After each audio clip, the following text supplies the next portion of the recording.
Good morning. This is Carol Darlis.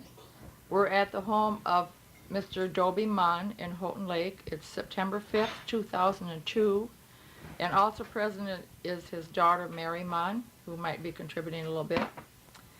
And we'll start with Mr. Munn, if you'll tell us that this tape will belong to the Roscommon Area Historical Society.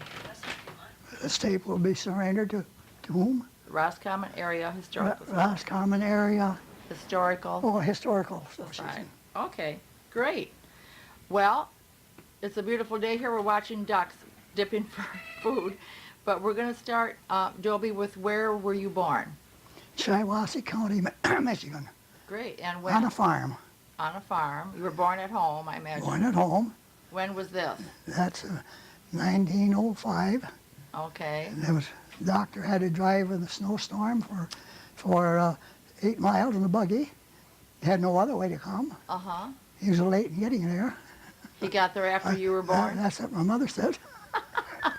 And I've been all goofy ever since. Oh, well, you're a hardy soul, though. So how many children were in your family? 4. 4. And where were you first or second? I was 3rd. You were 3rd. Okay. And so did your parents, farming was their living? They farmed. Mm-hmm. They started out with farming in Shiawassee County, and they farmed for less than a year, and they went to North Dakota and took up a claim in the pioneer days. Really? What year was that? That would have been before you were born, you mean? Well, my older brother was born in 1900, and he was a little baby when they went out there. No kidding. Wow. And how long did they stay out there? They stayed there 3 years. And maybe you don't want to put this in, but sure. my dad liked it, my mother liked it, but she had to get back because they were loaded with fleas out there. Oh. And my sister was born there, and those fleas just about killed them. No. And they never touched my dad. Huh. They were sod houses, and the fleas lived in the sod in the houses. No kidding. That drove them right out. Everybody. Well, yeah, they sure, just couldn't stand it. They couldn't stand it. They stuck it out for 2 years, proved up on the land, and then they get reserves. They could sell it. Oh, okay. Along with many other young people, and a lot of them stayed. Mm-hmm. A lot of them bought up the land that the others surrendered. Mm-hmm. But your folks came back to Michigan? Came back to Michigan, started farming again, Shiawassee County. What were their crops? Oh, general crop. Mm-hmm. All regular Michigan. So you were a pretty hardy farm boy. Well, you thought so. With chores, I'm sure. They had what? You had to help with the chores. Oh, boy, I guess so. Milk 2 and 3 cows every night and morning before I go to school. Wow. And so did the rest of them. How far away was your school? Mile. And you walked, I Walked it. imagine. Mm-hmm. Nobody ever thought of writing. No. What was the name of it? Hinckley School, Shiawassee County. Great. And how long did you attend there? 8 years. And then where? Morris High School. Okay. You graduated from Morris High School? No, went into Lansing. Oh, okay. Dad he lost his health and sold the farm. Oh. That was the end of the farming for a time. And later he got back into farming after when he got his health back and put it on. So. Great. So you lived in the city of Lansing? I lived in the city of Lansing for about 10 years, yes. 10, 11 years. Mm-hmm. Did you go to college? Business college. Business. Right in Lansing? Mm-hmm. Great. Okay, well, how old were you then when you came to Roscommon? Or how did that fit in? Oh, I was 30. Okay, so you were already working. Yes, I'd been working for 10 years. The banking industry crashed all through the nation. Mm-hmm. And the one I was in was affiliated with in Lansing was affiliated with a Detroit bank, and they went right along with the rest of them. So you were out Roscommon, believe it or not, little Roscommon school and the Lake City school held up, Grayling and West Branch and all the rest of them, but they had a hard time, but they made it. Mm-hmm. And I worked there for 40 years. Great. But you came to Roscommon from Lansing. after the crash, Right during the crash. during the crash. Right during the crash. So the bank you worked Yeah, they're at, all CCC camps and everything was all down and people were fighting for a job. They had WPA. Roosevelt came into power and he started WPA and PWA, both of them. what was PWA? I can't remember. Public, well, it was the public works, public works. That's my. That's all right. I never thought I'd forget it. It was Public Works Association or something. Okay, so how did you happen to get a job in Roscommon? Well, it's kind of a long story. I worked in the bank in Lansing, and they were hooked up with a Detroit outfit, and the Detroit outfit went to the wall, and the Lansing bank went to the wall. I was on a job, and I was working for a receiver, $100 a month, and the bank was being liquidated. And I knew some of the men up to the banking department, the state So banking you department. still had a job to go to every day? Yeah, on a liquidation. I was out, out trying to collect money from that was owed to the bank, and they were to liquidate. And so see, I lost my thought there a minute. Yeah, because I interrupted. No, I was anyway, the bank that I was with down there, some 2 or 3 years prior to this, for the bank holiday, the stockholders got a little greedy or something, and the pressure kept on them, and they joined, affiliated with a bank in Detroit that had 22 banks throughout the state. They had their association, and when the association went, they all went. All but one. When they went, that was Saginaw, and Saginaw had wealthy enough stockholders and interest enough in their bank that they bought their bank back out and recapitalized it, and they're still in business today, and a good bank. Second National Bank in Saginaw. So if you want a good bank that stays there, you go. That's where I had my money when I was a little kid. It's still there today. Yeah. None of the people are in there today that were there when I was around. Excuse me. So you had a job then? Well, I come up for a week. Mr. DeWale was in the bank. You probably heard of the DeWales. And Charlie DeWale was the cashier. Mr. Orlando Barnes was the president, and he lived in Lansing, inactive in work, but he was an active director, very much so. And Charlie, over the bank closing, and all the banks and all the towns around had closed, and the people coming and taking their money out, and he'd take them in the office and talk with them and show what the situation was, how liquid they were, and he'd get quite a lot of the people to stay. And during this process, he got all ulcers. And there was only 3 people in the bank, 2.5. There was Stuart Rutledge. You probably heard of the Rutledges. Stuart Rutledge. I took the job temporarily. I was going to stay. I wanted to go to stay for a week. When I come up, that's the banking department. When I come up until Mr. DeWale got out of the hospital. And so I brought my ice fishing tackle up. It was in February, and come up, and I never got away. And, Well, that was a good ice fishing trip. Stuart Rutledge, who was the second banking man, and the second, the last, and the first. They had first and second there. And Stuart's wife was the bookkeeper, and she worked for half a day. Really? And they kept, and old Mr. Barnes kept the bank going. And they've come through it. And so I didn't have a job. I was only there for a week or so, and so I just kept hanging on and staying, and nobody said anything, and I kept working. And I went along and about 2 or 3 board meetings, 2 monthly board meetings afterward, and Mr. Barnes wanted to know, he come up to the board meeting, if I wouldn't like to stay, and I said, yeah. Great. It wasn't any money, but boy, So was that like the rabbits, 1932? that was 30. 30. 1930. In 1930. Yeah, that's all the same year. But there were a lot of rabbits up there and trout in the stream, and I was single. Pulled you right on, didn't it? Boy, I liked it. I stayed there 30 years. Well, good for you. That's wonderful. So, when you first came then, you had been living with your mother and dad? 30 years, I was 40 years. I say 40 years. I come over to Houghton Lake. See, we put Yeah. two offices over here. You were the I manager. was still, well, I was by that time I was president, or I was the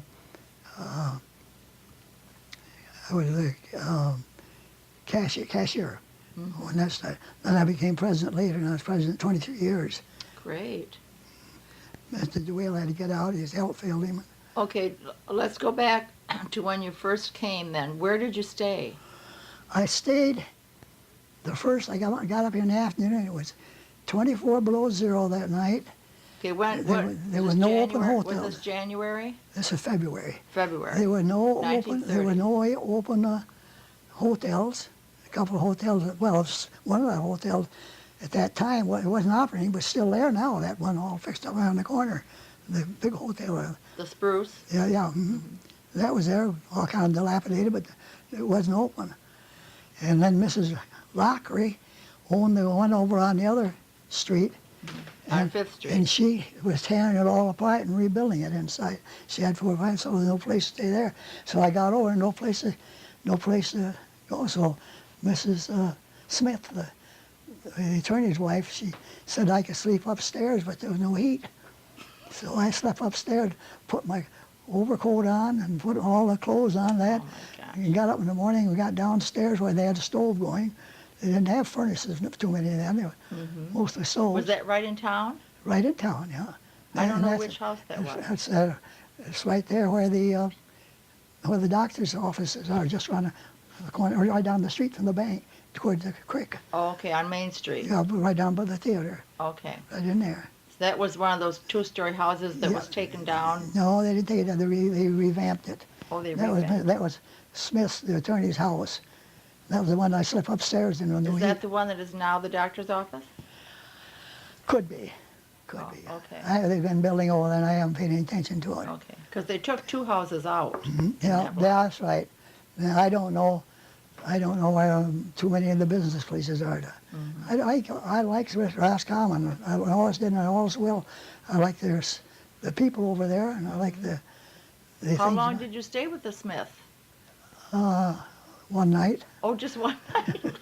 Mrs. DeWale, the cashier's wife, heard about it, and they had a chimney going up through there. So they had a stove, but they had a chimney up with a grill like that to have, and the stovepipe would go up through the center so it wouldn't catch fire. They had regular. All houses had a chimney and had the same thing. There was enough heat come up around it, so it wasn't too bad. So you boarded at the DeWayne? I stayed there for a short time. She said she would take care of me until I had needed. So I got in with the barbers, Byron Barber and Edith Barber, and Okay, that's right down where the Crossing the sheriff. yeah, right there where you're. Where the Elmo house is. Mrs. I was trying to think of her name, Emery, old Emery house. She took in boarders, and I. She was Edith. You're talking about Edith Gallimore. Edith's mother owned that. Right. And then I boarded up well, and then there was a conservation officer had a room at Edith's Barber, and he was transferred to another place, and I took his room over and stayed down with Ma Beatway down to the hotel to eat, or down at the restaurant. You heard of Ma Beatway's restaurant over there? Oh my God, you haven't. Tell me about that. You haven't been. No, I'm a newcomer. Oh, you are? Yeah. Oh, well, she was very well. She had run restaurants around there, but she took this restaurant down there by the old bank where the school office is now, right next to Okay. it. That was her restaurant, and coffee a nickel, including cream and sugar, and all you could drink. You drink 5 cups if you wanted, still a nickel. Wasn't not a nickel cup. Your coffee was nickel. No matter how much you drank. Oh, it's coming around with a big coffee pot, big galvanized or whatever they call them, Sure. coffee pot. They were 2 colors, like a 2-colored cat. You got Darrow up to the top. They'd come and pour a little spout in. Come and fill your cup up. The cups are about that high. Great. Nickel. What a deal. That's how it still is at Baum's. Well, you can, yeah, well, they Pay don't, for you don't, coffee you and don't they get fill it coffee and for, fill it and fill it. yeah, they keep filling, but you don't get it for a nickel though. No, that's true. Okay, I'm still. Over here, we got a little restaurant over here, they keep coming, the girls come around, keep you filled up. Yeah, it's nice. I'm still confused if you were at Edith Emery's house. Edith Barber, her name was Emery. And her mother was an Emery. Her mother was Emery. I'm thinking that you're thinking about Edith Gallimore. Edith Gallimore. Gallimore was her maiden name, and then she was married to Okay, Emery. Emery, yeah. Are you talking about Don's mother? Yeah, well, I guess that was Gallimore, but she married once before, that's right. She was married 3 Yeah. times. You're going back to me for 50, Okay, 50 but years. so you were not at the Gallimore boarding house. You were at Edith's house. I home. was there at the Gallimore. It seems the way I ate a few meals. Maybe I wasn't right indeed. I was at the restaurant downtown. Maybe I moved right into there, to Edith's place. She took care of conservation officers. Mm-hmm. That fed them. They'd come over there at noon, and they'd be in. And you're talking about Edith's place, not her mother's. The home. The home. They're not barbers are not around anymore. Edith and Right. And then Don, Edith's son, just died. Right. He was a good friend of mine. Yeah. Yeah. He did an oral history for us. It's really good. Okay, so you did not stay at the Gallimore boarding house. You were at Edith Barber's house. I was at Edith Barber's house. Yes. Okay. Did you ever eat at her mother's place at Ella? It seems I did, but I don't remember. Well, you know. Percy and I used to around. There was a place north of Roscommon out there a mile or so that was on the right or the left-hand side as you're going towards Grayling. You know our personal name in those now? Mm-hmm. Well, just over there, just a little bit further. Mm-hmm. We ate out there, and I guess that restaurant's still there. Mm-hmm. It is. She had the good food. Well, you know, Mrs. Gallimore, the boarding house was finished in 1931 when he died. So maybe you never did eat Well, there. I probably didn't.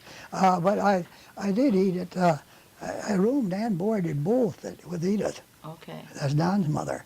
Okay. And, Great. well, it was 2 years before I went in the Army. It was? You were already, Okay. yeah, 'cause Yeah. you wouldn't have been Because married. I didn't think the Army would take me, but they fell over and I was warm, and I went in. But Well, they, she's not. Okay, Oh, we're no, talking don't- now about an accident that you had. yeah, taking Mr. Barnes back to Lansing from the board meeting. And we got down below Lansing, or below Houghton Lake, down there with the old CC camp, and a drunken truck driver. He had a truckload of potatoes in the big van truck. He was taking potatoes to the CC camps. Oh. And I had 24 broken bones. And 2 years later, the Army felled him in, and I was warm. I went in. Broken bones or not, huh? Had I been 26 or 27 or less, they wouldn't have taken me. Oh. But they knew at my age I would not be in combat.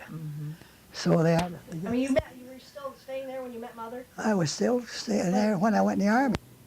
Okay, now I forgot where we were. I did too. Well, let's stop and listen. We're going to talk a little bit more about you stayed, so were you still staying at Edith's when you met your future bride?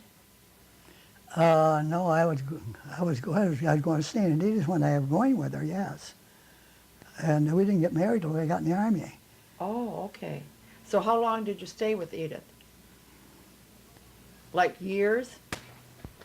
I stayed there 2 or 3 years. Okay. Great. Okay, well, what was going on in Roscommon at that time? Well, when I went to Roscommon, the snow melted off the grass. People started bringing cows out of garages, old barns, and the kids before school would lead them or drive them out to the pasture. And then at night, they'd go get them. Each person had 1 or 2 cows, and they supplied the overflow of milk, went to some of their neighbors, and if there wasn't enough, then the restaurants and everybody would get their milk from Bill Love's dairy out by Higgins Lake. It was either brought in or they'd go get it. Great. That was their So you're saying that most people in the village had their own cow? Not most, a few of them. A few, okay. A few, don't get most, because they didn't. Okay. They weren't all farmers and cowmen. Uh-huh. But like enough 5 or so 6 enough, families? enough so if you walked up into those streets coming into town, going up the well, going out to the one road they used, went down past I can't even remember. You went across the creek and up the Vinegar Hill, they called it. You know what that is? That's the one going towards St. Helen? Yeah. Okay. Yeah, they'd go out that road and they pasture the cows from just below Roscommon, maybe down almost to the out to the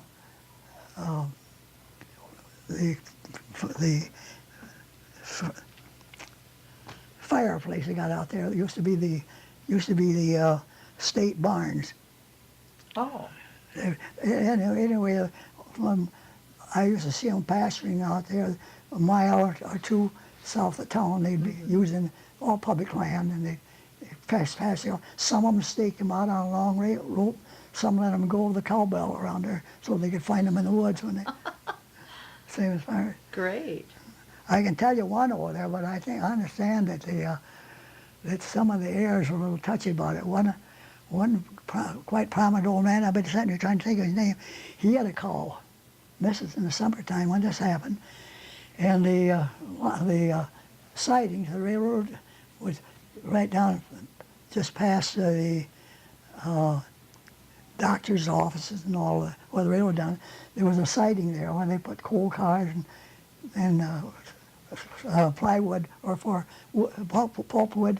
They'd load it there, come in with their team and horses and load up. But he tied his cow to to the railroad siding, and that the cow would pasture off the siding, off the grass off the siding. And then he'd go down and get his cow at night. And if he got to get the cow, they come in hooked onto the carload of pulpwood to take out, and the cow was tied to it. But the family's sensitive about that, so I don't know what. But that was a big joke for years. Well, I bet. Well, what happened to the cow? Well, they run for a ways. They hollered at the train. He hadn't got up speed with the freight train. You had to drag in a cow. And the cow was running. The cow went for a couple blocks there where the guy stopped. So the cow survived. Oh yeah. Good. Well, that's good. See, I love those kind of stories. That was, but I don't know what the family. Some of the members of the family there know a little bit. But it was a big joke around there though for a long while. Well, I bet it was. Well, tell me, you mentioned Mr. Love's Dairy. Yeah. They brought milk in. No, but they go out there. Love's had a dairy out by Higgins Lake, a pretty good size. I mean, for northern Michigan, they had 12, 14 cows out there. In the summertime, he had a route. He furnished the tenants at the cottages out on Higgins Lake. Made the route just same as they would in the city. And when most of the people moved away in the fall, he turned it into, he separated it and turned it into cream and sold it for butter. Oh. They churned it. It seems to me that went to Grayling, that there was a creamery up there. Oh. But it was near somewhere that so in the wintertime, he sold butter and then sold the cream to the creamery. For butter. I was And going to then- ask if he'd made cheese or anything. I don't think so. Okay. They might have. But in the summer, he took the cream or the milk and sold it. He had bottles glass bottles about that, quart bottles. Yeah, we have some at our museum that say Love's Dairy on them. You say, well, that was Love's Dairy. Yeah. There quite a while. Yeah. That's neat. But I'm sitting here frozen. I had 4 or 5 real funny things happen. But I guess Well, they might come to you later. Okay, tell me what kind of things you were interested in, the fishing and the hunting. So can you tell us a little bit what kind of hunting you did and fishing? Well, I did bird hunting and deer hunting in season. And I always went every fall. And fishing, I went trout fly fishing tied my own flies, and Did you? and I had a canoe sometimes, and wading most of the time. Did you know how to do that before you came to Roscommon? Yeah, some. And we used to drive up. That was one of the things that brought me up, that I jumped at coming up for a week, I had just come up for accommodation. But after I got up and I found there was a chance of being there longer, being there in the summer, and I didn't have a regular job in Lansing. So I stayed, took my little pay, and had my fun. Great. Stayed single for 10 years. Oh my gosh. Well, tell us about some of those times. Am I single? I'm Yeah. not going to tell you. Did you ever go to, I should rephrase that. By the time, during your single years, did you ever attend dances out at the Richardson School? Once. They taught. When I went out to visiting school a couple of times, last night we'd have elections. We used to get off at banks of closing elections, and all they still are. And we went out there a couple of times visiting Helen Richardson? Richardson, yeah. Yeah, Helen Richardson. She taught there, and we'd stand in the doorway, wave her hand at her. She taught at the Richardson School? Yeah, she taught there for quite a while. I guess she was a good teacher, too. Great. I knew the Richardson family real well. Did you? So you visited out there now and then? Oh, not too often. No, we didn't want to interrupt the kids get all excited. And someone knew us, and as I remember, she had about 20-some kids in there. It was a kind of school I went to on the farm, Yeah, it's a nice little school. and they've dialed it up a little bit.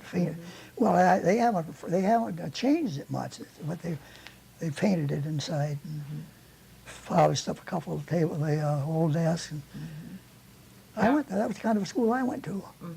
We're trying to keep it as authentic as possible. It was. They didn't have. I didn't see a water pail. No, they just told us about where it was and the picture where they washed their hands and the dipper That was to get something their else. drink. Bunch of kids in there, and dipper. Dump the handles up high enough so it was above the water. Fish the dipper out. Drink your water. Pull the dipper back in. And the kids are always fighting to go to. They had to go to the nearest farm to get the water. There wasn't any well on the school grounds, and the teacher would all send 2 kids to get a pail of water. And they probably didn't want to. And today, if they did it, they'd have us all in the hospital. That's true. That's true. Well, you mentioned that you went to dances at other places where now by the time you came to town, the Opera House was gone. Yeah, it was. It wasn't. So where did you attend other dances? Oh, Come down to Prudenville? well, in the summertime, we'd go to Johnson's. Oh, down here. Oh, that was. I'll keep quiet. Go, Barry. It's picking it up, I think. It affect the machine. She thought maybe your hand there might be, but it's okay. Oh, Well, I tell see. us about the dances at Johnson's. Well, they were typical. For that time, they were typical lake dances, summer dance pavilions or towns they had around. Lansing had 5 or 6 big dance pavilions. I mean, huge crowds, huge pavilion, and get good bands. They used to get reasonably good bands there too. And the dancers come from West Bank and Gladwin, Lake City, Grayling, and sometimes a lot further than that. So that was a normal Saturday night event. That was All summer. That was a weekly event, all but Mondays. Oh, every night? Every night but Mondays for a long. Oh, from you the guys 4th of were July. wild. 4th of July. Well, the same as the city dances. They had their summer dances around Lansing. They'd open up on Memorial Day and go right through till September, till Labor Day. That was the last weekend. There was a couple of them over near Duck Lake that would run in the fall, but I guess they didn't do too much. Oh, we used to go So dancing. was Roscommon a fairly lively town when you came in the 30s? No, I wouldn't call it lively. The young people had a good time. They'd go to Johnson. They'd go to the dances up over all the Johnsons, or the Price's big store, the building there. They had, Oh. and they used to have potatoes up on that second floor, but they used to have dances in there in the winter. They Not did? just a week, just on special occasions. I never heard And that then then they before. danced, and they had quite often in the winter they have a school dance in the gym. But you were too old for that. Were you able to go to that? Oh, sure, I went to that. Everybody would go. This guy's older than I was that went there. And girls, the gals too. Well, that was, so you had Oh, a they come in from, well, they had the dances once in a while over in the wintertime, special dances, special occasions over at Luzerne, and sometime we'd drive over there, and 4, 5, or 6 ago, they danced at St. Helens in the pub. And, you had a good time. oh, there was always something to do, yeah. Did you have your own car? Yeah, What kind was it? Ford. Then I went to Chevy afterwards, and I got up, then before I got through, I had a Buick, and then a Chrysler, and then back to the last one I haven't had a car for 5 years.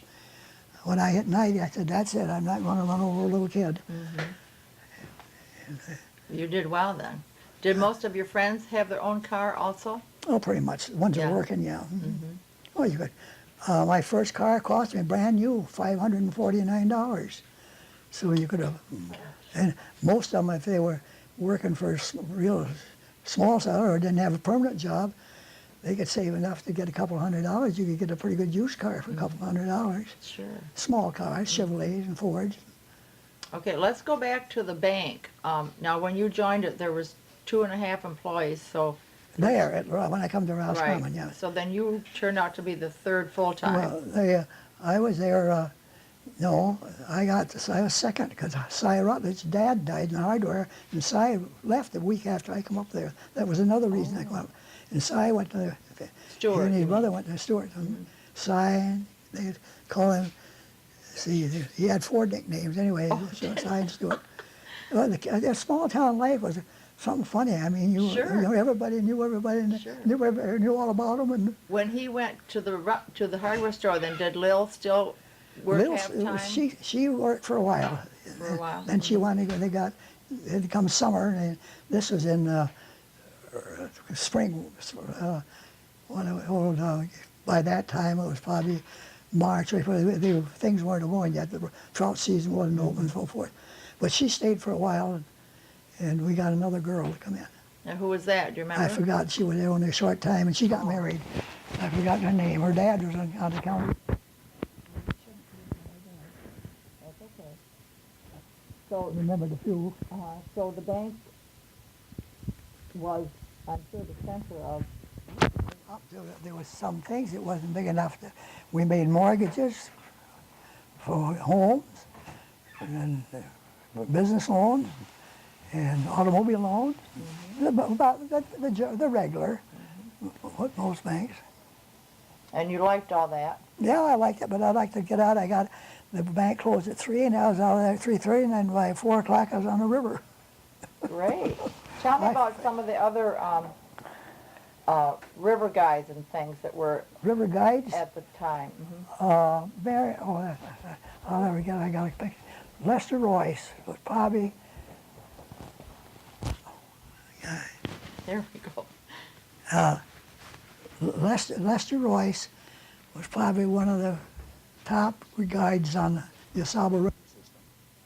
He started when he was 14, and he was still on and going when he was 80. Nope. And he'd stand up in the boat, or he'd sit down in the boat, he'd take in a canoe, any way you want to go. Did he have all these different boats of his own, you mean? Oh yeah, he had his own. I've got one of his punt poles, No. and I've got 2 or 3 of his pictures when he comes out. He was a real character. I mean, he was well known. He got the big boys from down below, the governors and politicians and factory officials. Really? He had them all lined up. I know they'd call him or write to him, and they'd have it put down his book, and he'd guide this, guide this. Sometimes he'd guide them maybe they were up for a week, and he'd guide them every day for a week. Yeah, So when they went out, it was an all-day thing? Lester brought a lot of business to Roscommon on their board and room and food. Sure. Sure, it was, because it was a total stay then when they Yeah, came. well, when they came, that's what they come for. And then the people are out Higgins Lake, some of them, and the people from down below, a lot of them, most of them, well, he'd get somebody maybe for a full day, we had them booked. Wow. Did he live on, where did he live? He had his own home on the river, he batched it, he never married, Okay. and he cooked on an old, he had quite a nice little home that he built, and 2-bedroom and right on the riverbank, and he had a basement in it. He washed his own clothes and ironed his own shirts, and he Great. kept himself quite respectable. He wasn't an old grizzly, dirty old. Huh. Mary, would you know where you could get your hands on him, where Lester's pictures are? Did I have them? Yeah, they're in that stuff that I had there, Oh, in that big envelope. I'd like to have her see yeah, Lester's. yeah. Where on the river did he live, do you remember? Yeah, you know where the Pioneer cemetery is? Mm-hmm. That little road that runs parallel on the river. You turn that there. As you went out, you turned to the cemetery. There's a road running to the left that runs down parallel with the river, goes down in there about 3/4 of a mile. He's down in that. That's the end of the road. That road. Oh, okay. Right, Mary? We're looking at pictures of Mr. Lester Royce, and he's a very handsome man. One picture, he has a pan full of fish that he's cooking for Frying pan. frying. Yeah, out on the charcoal or whatever. So tell me again about. Was this his entire living? The That, guide? and guiding and hunting, and then he cut wood for himself. He never bought any wood, and little odd jobs. But he made a this living. was his major. Oh, here it is, right here. The one I saw. He's standing up in his riverboat. Oh, yeah. Isn't that nice? That's a different kind of paper, Mary. That's stuck That's a there. great shot of him. Yes, and what is that stick called? Punt stick, Punt. punt P-U-N-T. pole, P-U-N-T. P-U-N-T. Punt pole. Punt pole. Wonderful. I have one. I have one of his big. And what did his folks do? His folks were potato farmers, but they were. No, his father was still living when I moved up, but I never got to meet him. Oh, okay. He died short. He was a potato farmer in potato farmer Roscommon? in Crawford County, In just outside of Roscommon, closer to Roscommon but of course Crawford County is right up yeah, there too. right. And so, tell me what you said about that he didn't want to be a potato farmer, Lester. No, he didn't want to be a potato farmer and pick stones all his life, because the farm was stony. Sure. It's frosty. Anybody has a stony farm, they have to keep. They don't pick stone once every 2 or 3 years because they keep pushing the stone up. And he was also involved with the bank in what way? He's a director. Director. When I was director 3 years. Oh, okay. So was being a director a paid position? No, except the directors usually were the major stockholders, Oh, okay. and the more money they put in went into profits, went into dividends. So that was another means of livelihood for him? Yeah, Okay. and he cut wood. I'm sure he sold wood to the neighbors. But he was an expert guide, top guide, probably one of the best the river ever had, if not the best. You can ask somebody like Yeah. ask somebody around over there like well, Percy didn't know it so well, but the old barber, Dwayne McWilliams. Oh, Dwayne knew sure. him well. You ask if you want any information about Lester, you get it from Dwayne. Okay. But what year did he die, do you remember? He was about 100. I don't remember what it He's been gone a while, though. Oh, yeah. Yeah. Okay. Yeah, he was the same age as my mother, and my mother's been dead 35, 36 years. Uh-huh. So you went with him quite a bit? Oh, I fish him quite often. If he didn't have How somebody else, far up the river would he take people? they went downstream and come bring a boat down, back on I'm the trailer.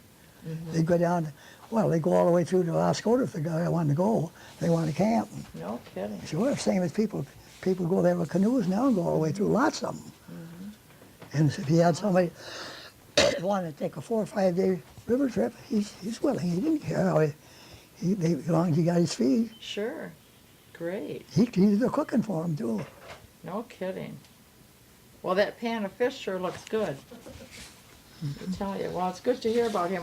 What about, there was a Mr. Emery that also was a river guide, I think. That Did you was- know him? I don't know, that was Don's father. No, he wasn't, he had to, I don't remember an Emery. It could have been when I first went there because I didn't know the people out very well. And I got to know them.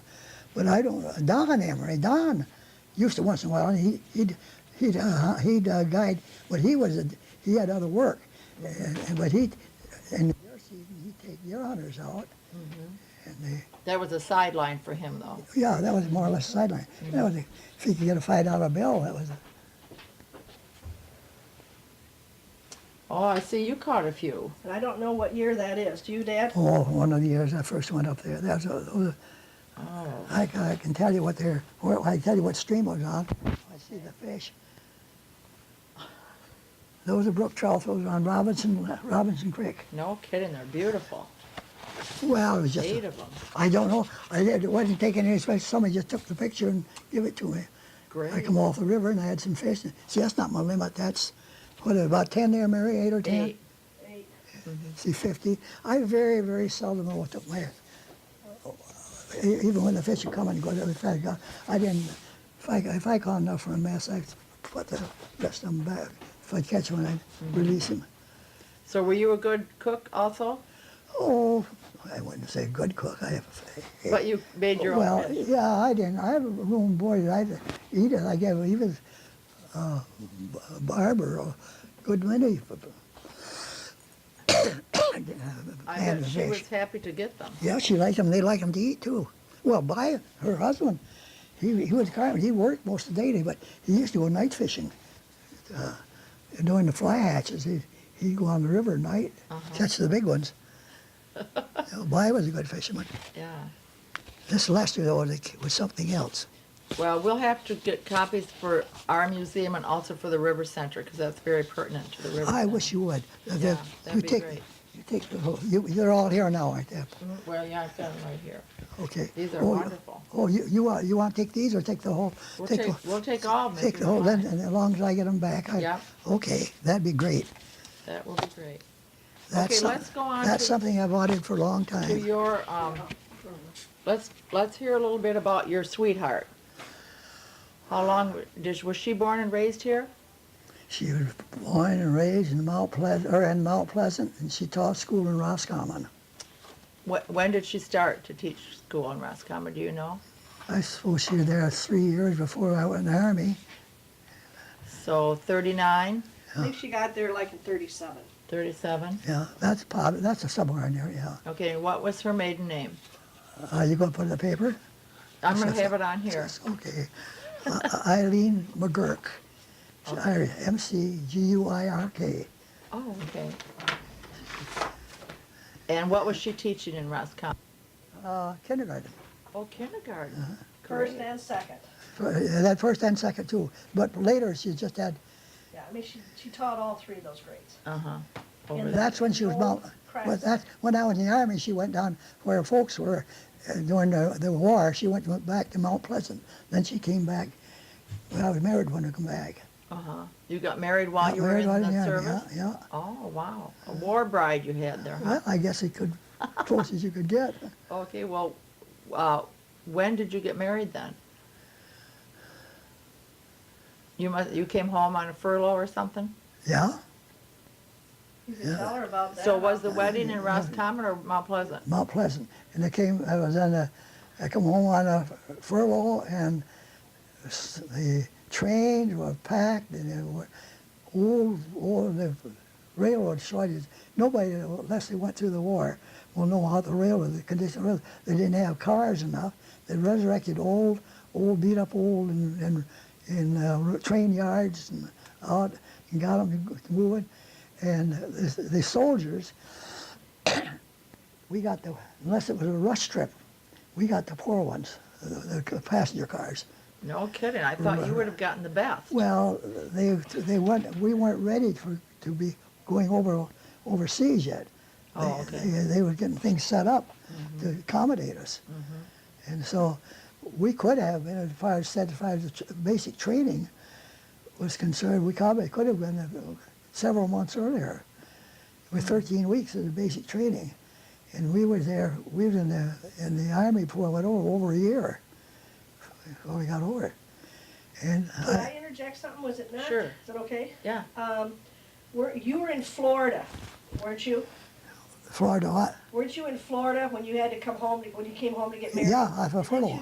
Didn't you tell me you were supposed to have a 10-day pass or something, and what happened? Well, we were supposed to have, no, I was going to fly home. Okay. They would give me my full pass, so I got home. So I went to the aviation center or in the Army, and they have planes flying back to Ohio, planes flying to with the trainers and all this and that. And I went over to the airport office, and well, we were at the airport, I went over to their office for their planes, and I told them I had got a furlough coming up, and I wondered if I could hike a ride on a plane.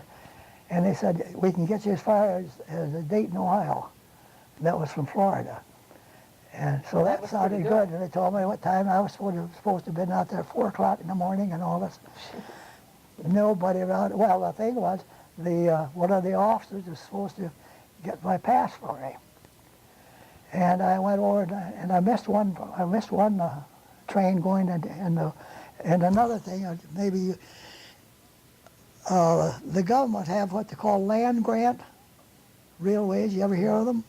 Well, they have land grant railroads. When the railroad building was in process in the pioneer days, they were putting railroad out from every town in the Midwest. All they had the train or the railroad company would right away for the water for the railroad. They would get that on a land grant. That meant and they were for no charge. That meant at any time, anywhere, or anyhow, in any circumstances, the war or out of war, any time that the government wanted transportation over those particular railroads, it was free. Oh. The railroads got it for no cost. The government put them in, but the government, that was for the land. The railroad didn't pay for the train. And so that was a land grant, and we have a lot of them. And that was part of the stuff that I had in the Army, was land, fixing up passage for officers and men going for enlistments or going for training and so on the base. So it was their land grant ticket. So they, no cost. So I come home on a land grant. I was gonna come home on an airplane the same way. And I had it all set to go with the aircraft. All I had to do was get a permit or get my pass from a commanding officer. And he was a young guy, and Army man, I had been for quite a while. And he was gone on a Monday morning to leave down at Tallahassee, Florida. And I stayed up all night, kept going over to this office, never appeared. I got out afterwards, he was out on a date. And I saw the plane fly away. And I didn't get my ride there. So I had to go back and get it started all over, and I had to go through an old milk train outfit through Alabama, and up through Overland Grant, Cincinnati, up to Dayton, and from Dayton I got a regular flight from Dayton to Detroit. But all this time, my mother was in Mount Pleasant, right? Kept putting off the day, putting off the day, putting off the day. And my clothes were dirty, my shoes were all sucked from the trains. They were coal-burning trains at that time, and they didn't have time to clean them. The war was on, and they had the men doing everything, tried to sweep them up. There was smut on the floor. It had 3 people in the seat, some people laying on the floor. It was a mess. I was a real mess. And I had to call them when I got home. When I finally got into Dayton.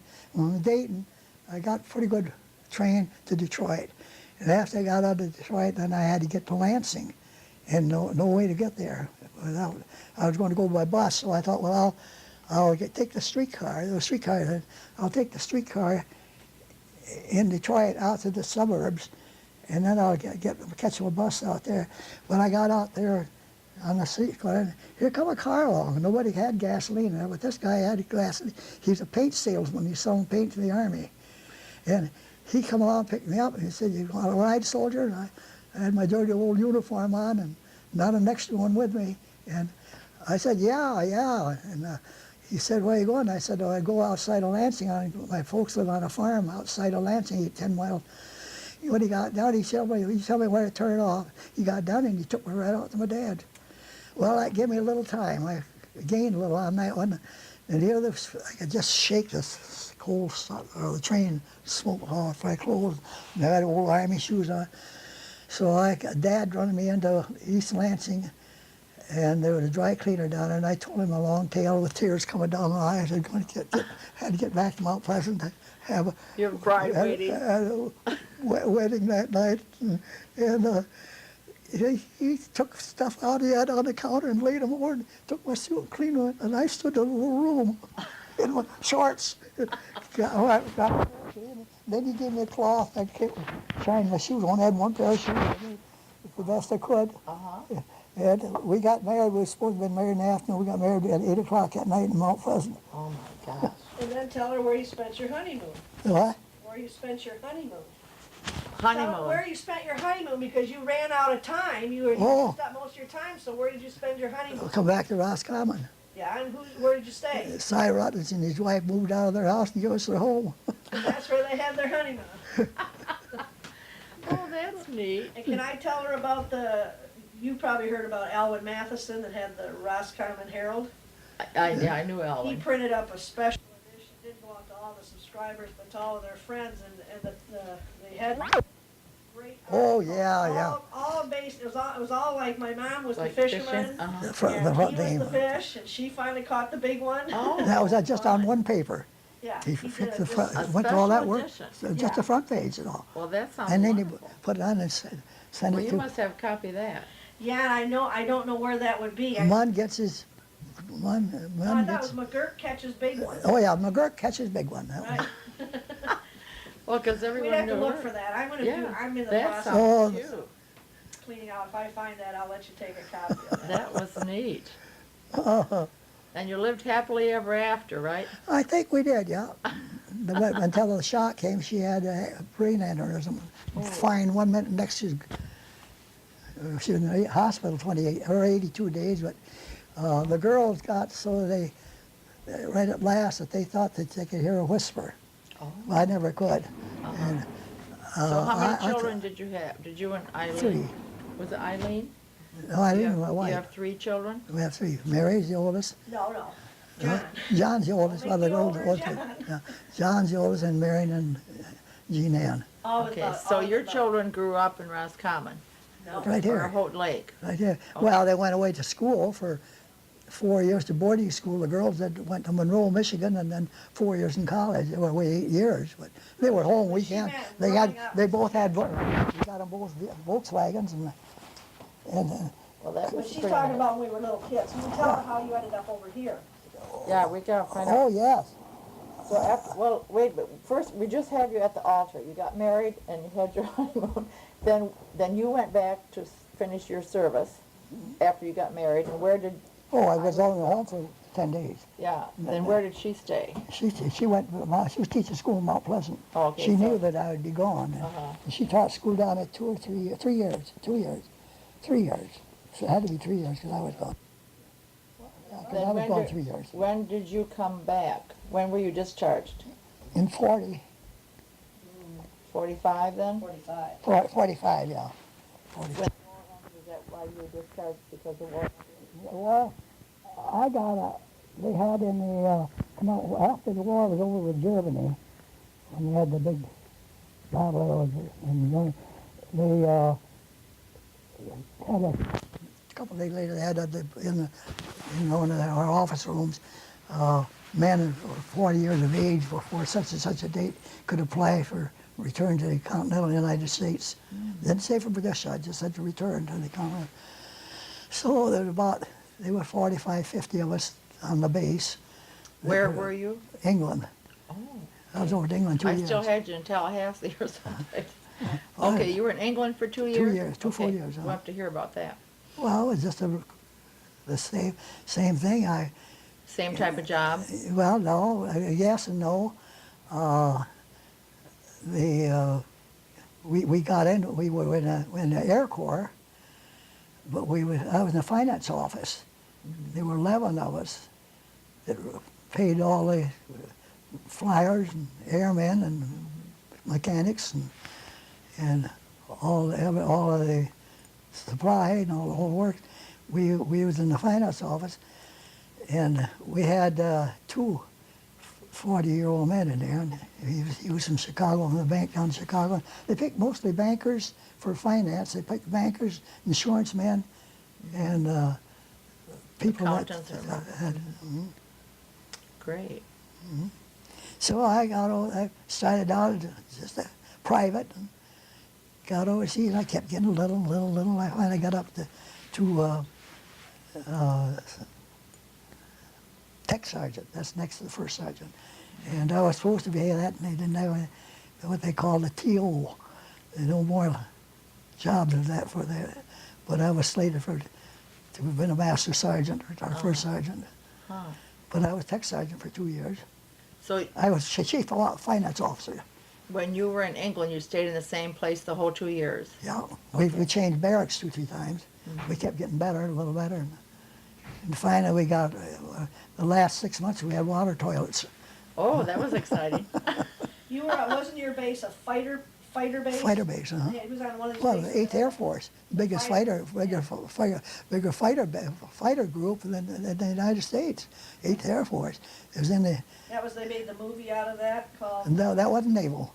no, I didn't say naval. They made a movie about the 8th Air Force that won the Academy Award back in the 60s. I'm trying to remember Oh, what it it's was called. a big outfit. Where in England was this? It's about 90 miles north of London. Oh, okay. We were above the college town of Cambridge, Oh, a few miles. the 2 years that you were there, you never came back home during those 2 years? Not after I got over to England, no. No, we were there. But I can't take, I didn't go in that ruckus they had in Germany, no. And I was getting, they was going to go into Japan. Japan was still fighting, but they didn't need that many, they couldn't handle that many people. So the older guys, they give us a chance to get out.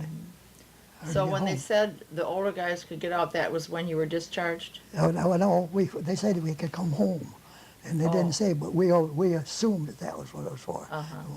But they were 40 or 50 in our base that were over 40 years Oh, of age. no. Great. So you flew home, I assume? You didn't come by ship? We came by Air. a passenger ship. Oh, you did? Well, it was a troop ship. It's freighters, some of them freighters that they'd made over with bunks in them, and that was the kind to come home on. But we went over on the Queen Elizabeth. Had a real 4 days. That was quite a Fastest ship float. great. That made, I forgot how many trips that made over, but the Queen Elizabeth and Queen Mary took over in the millions. Okay. Back and forth for 3-4 years. Wow. Personnel only. They had them all fixed up. You stood up to eat, got 2 meals a day, slept on a bunk one night and on the floor the next night. No kidding. Wow. Those were things to write home about, weren't they? Yeah.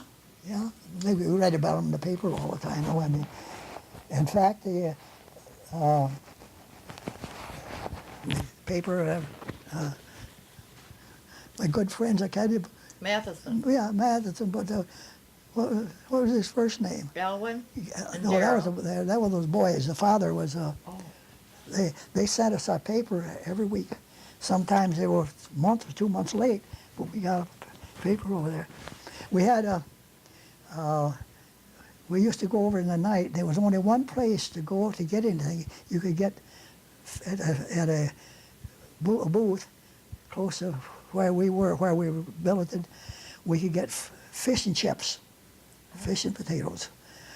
And each night we'd be sitting around the Red Cross Club or someplace around our barracks, and one guy would be his turn to go on a bike, and they take a piece of newspaper. Incidentally, we got the newspaper over there too from Roscommon all those years. Sometimes they're 2 months late, but we got those. And here we went over, and I had this Roscommon paper in my hand. I handed it to the girl to put the fish and chips in, and go back to the room, 4 or 5 eat the fish. And I had that paper laying there on the counter.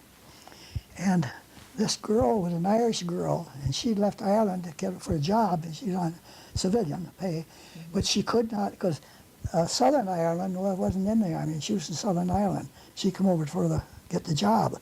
She couldn't go for the duration. Couldn't go home for the duration. There were a lot of British workers, civilian workers, over there, and she came. And I had her this newspaper, Roscommon, you from Roscommon?